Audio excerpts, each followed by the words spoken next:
Hey, what's poppin', people? I just came back in from a small stroll around the area here. Not much out here, just the open fields, dirt roads, a couple houses down that way, only one gas station, one Wendy's, and no, there's no Tommy and C that works there. I already checked. One Subway, and not much around the area. It's basically a country area here when you think about it. Mostly it's country music and nothing else. Everybody here is one of those assembly line, hard-working individuals who make ends meet to feed themselves and their families. Shout out to those guys who are busting their asses to do that.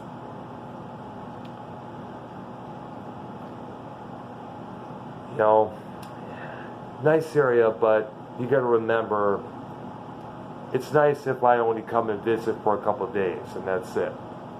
I'm more of a city slicker myself, so can't wait to get back home and get things ready here. I've been filing a few applications online, as always, so hopefully I'll get some calls pretty soon. There's one store up near where we live that's currently hiring. I'm going to look on that tomorrow afternoon.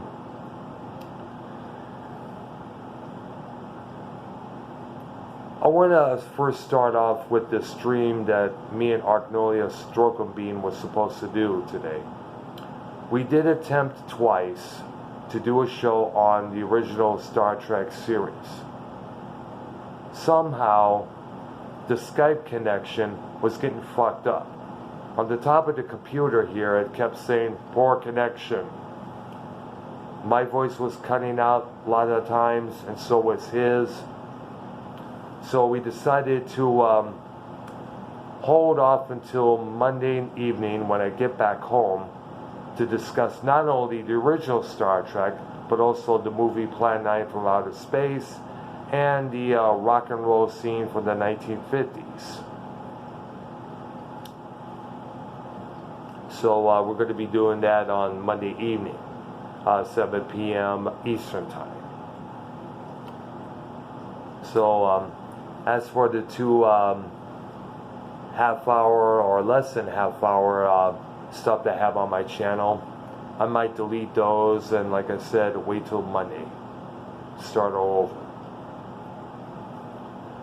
Now, I want to answer to something that's been often mentioned on some of the shows I'm on, and also on various chats when I'm going off on either Tommy or Bullfrog. Some people are saying Earl's trying to be the righteous one, trying to get through Tommy's head, but to no avail. The same thing works with Bullfrog. If you listen to the Patreon show after JB's show earlier this afternoon, I was trying to get a message through to Bullfrog's thick skull about what he was saying and what he was doing. And it wasn't just me. JB, Dummy, D-Moon was as well. Only Al Gallo's the one defending him. Why, I have no damn clue. But a lot of people have said, oh, who are you trying to tell Tommy what he can or cannot do? Tommy doesn't need a father. I wasn't trying to be his father. I was trying to give him advice. Because as you know, I made a lot of mistakes a lot of times back in Michigan. I made a lot of horrible mistakes.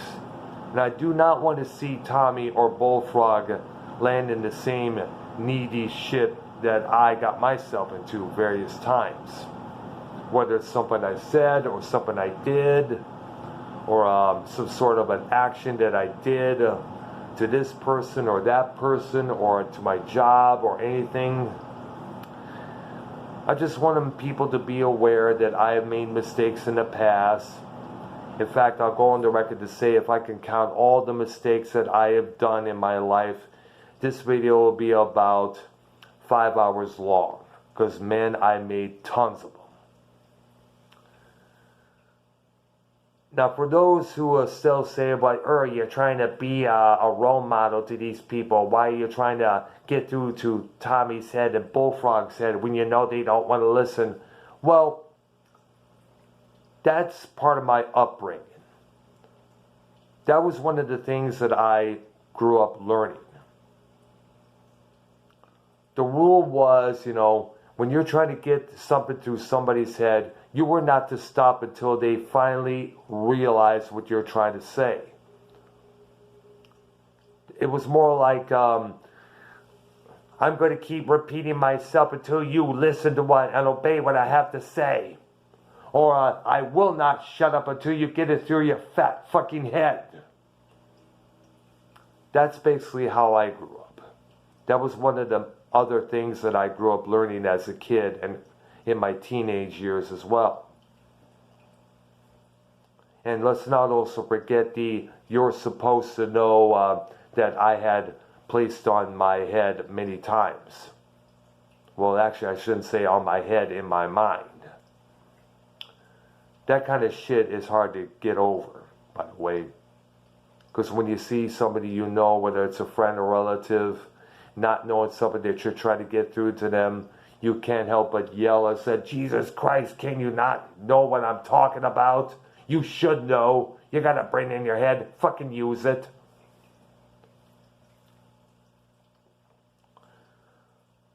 You got to remember shit like that was told to me as a kid there. And everybody knows that what you learn as a kid is going to stay with them for the rest of their lives.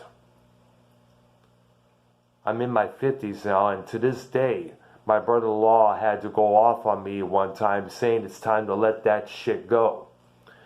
And believe me, I'm still working hard on it. I'm still trying my damn best, But, it's a work in progress. These are things that are not easy to let go of, I know they suggest me seeing a therapist, to let out all my angst, my issues, my anger, my problems onto. But the problem is, they've been saying that since 2003 and still nothing has happened yet. So, I just want to let everybody know what was going on my end and explain why I have this tendency to correct what is wrong in someone. That's all I wanted to say for now. And tomorrow night I'll be on Real as Fuck TV with, of course, Minnesota Vikings fan and Minnesota Silver Roll Hunter. Bullfrog may show up on the show there. And me and Minnesota Vikings fan spoke not too long ago on Skype, and I'm going to try and tone it down a little bit there. That's what I'm going to try and do and not get myself all riled up like I just about did earlier today on JB's Patreon show. That's all I'm going to say for now. You cats have a good night. I'm Dr. Earl. Hit that like button, leave your comments below, and subscribe to my channel, folks. You have a good one. Bye-bye.